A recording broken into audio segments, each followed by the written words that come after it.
মাঝে মাঝে অনেক বিশৃঙ্খল চিন্তাভাবনাই মাথায় আসে। এই যে ধরুন হুয়ানডুলফোর যে পেড্রো পারামোতে আমরা যে সিটি কুমালা, যেখানে কেউ বেছে নেই, শুধু মৃতদের কথাই সেখানে হুয়ানডুলফো আমাদের বলেন, মিথ, হিস্ট্রি, স্মৃতি, সব কিছু তার পথ ধরে এই শহরটাকেই, তার অপূর্ণ কাজটাকেই যেন মার্কেজ তার 100 ইয়ার্স অফ সলিটিউডে তিনি সব জীবিতদের, এই যে মানুষগুলো মারা গিয়েছিল কুমালা শহরে, সেই কুমালা শহরের এই মৃতরা যখন জীবিত ছিল তাদের গল্পই যেন গ্যাব্রিয়েল গার্সিয়া মার্কেজ আমাদের 100 ইয়ার্স অফ সলিটিউডে বলে যান।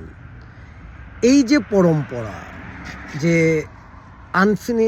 মানে যে কাজটা অসম্পূর্ণ রয়ে গেল, সিটির শুধু মৃতদের কথাই জানতাম আমরা হুয়ানডুলফোর দ্বারা কুমালা শহরে।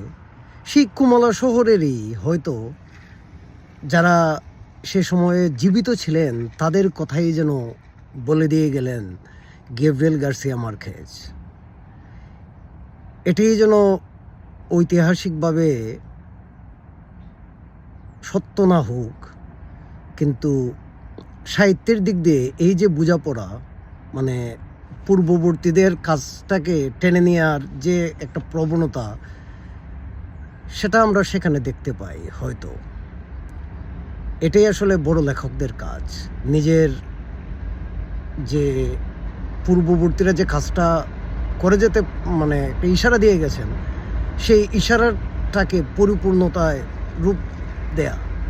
সে কারণেই আসলে মার্কেজ অনেকটাই সাকসেসফুল বলতে পারি আমরা, কারণ সব জায়গায় এই দুটো উপন্যাসেই আমরা স্মৃতি দেখি, মিথ দেখি, ম্যাজিক রিয়েলিজম দেখি, আর কি, এগুলো তো উপাদান। কিন্তু ওই যে গল্প বলার যে একটা ব্যাপার, একজন বলেছেন মৃতদের গল্প, আর একজন বলেছেন ভাইব্রেন্ট একটা শহরের গল্প যেখানে সব কিছুই আছে, তারা অন্য কিছুতে খুঁজতে যায় আবিষ্কার। এরকমই, ভালো থাকেন। এটা ব্যক্তিগত অভিমত, এমন কিছু না। ধন্যবাদ, ভালো থাকেন।